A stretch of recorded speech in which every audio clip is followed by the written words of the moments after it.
For devout Jews, going on vacation has often meant taking a vacation from religious observations as well. Until now, Chabads have been popping up in major tourist destinations, and we have Joel Millman joining us from Portland, Oregon with the story. Great ahead today, Joel. Thank you for joining us.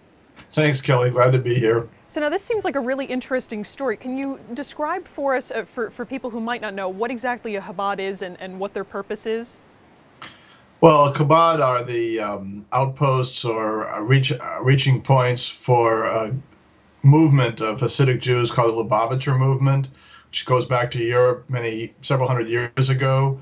They are younger rabbis usually. They set up places all around the world, big cities, small cities, tourist places where there really aren't many Jews, but they would like to have a presence. Of course, Mumbai's Chabad was in the news when there was a terrorist attack.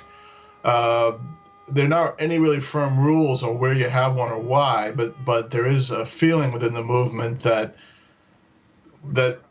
people who are devout really should experience all the kinds of tourist destinations that tend to be on people's bucket lists, and there's a role that Chabads can play making these places more accessible. So that's where they've begun to appear in places like Flagstaff near the Grand Canyon, or Jackson, Wyoming near Yellowstone, or Fresno near Yosemite National Park.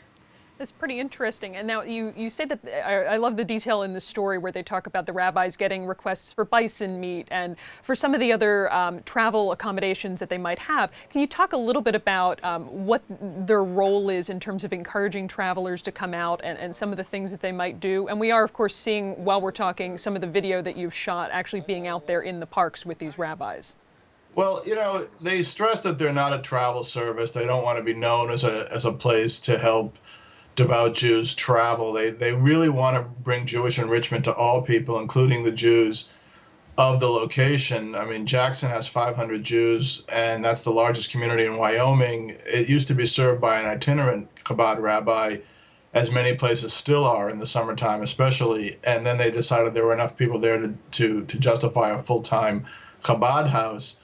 The kinds of things that I heard a lot when I was reporting the story were people who said, whenever I travel for business or whenever I need to go somewhere, it's just a matter of course for me to know if I'm there on a Friday night, what accommodations will be there for me to celebrate Shabbat.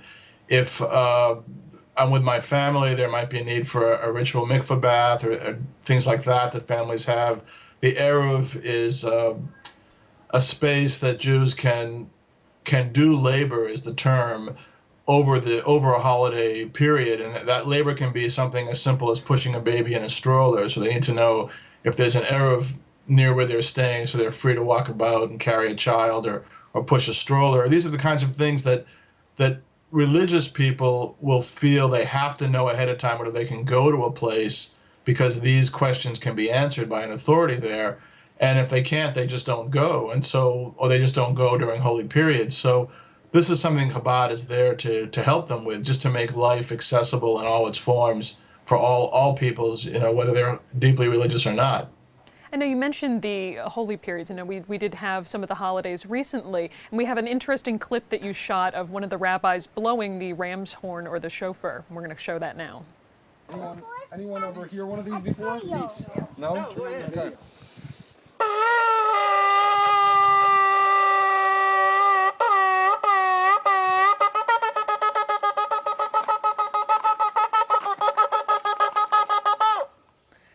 Now that was Rabbi Mendelsohn that you mentioned in your article, and he made a joke about not trying to attract the elk, but I guess it sounds like he didn't there necessarily. But are the travelers who are hearing and encountering these rabbis, how are they responding? Are they necessarily getting people that they weren't looking to attract? No, I mean, most of the people we met on the trail were we'd call them lapsed Jews. They said they'd last heard a shofar, 20 or 30 years ago out in synagogue. That's not unusual. I mean, Jackson in the fall on a Saturday afternoon. This happened to be a Sunday, so it was after Shabbat. The likelihood of really finding deeply religious people who would know what a shofar was, or know that in the days leading up to Rosh Hashanah, it's important to blow the shofar for any Jew that you encounter. That probably wasn't likely in a place like that, although it would be elsewhere. The rabbi told me that he ran into a busload of Russians Russian immigrant Jews in a hot springs not far from Jackson earlier in the month, and quite a number of them were eager to put on tefillin and pray with him because, when Russians go on the road, they tend to like hot springs a lot. I see him a lot in Oregon doing that. So he does occasionally run into a tour group that is deeply devout and really grateful for his attention. But what we saw in Grand Teton that day was more what I'd call a casual, assimilated Jewish population that probably hadn't experienced this in a long time, and they were really thrilled.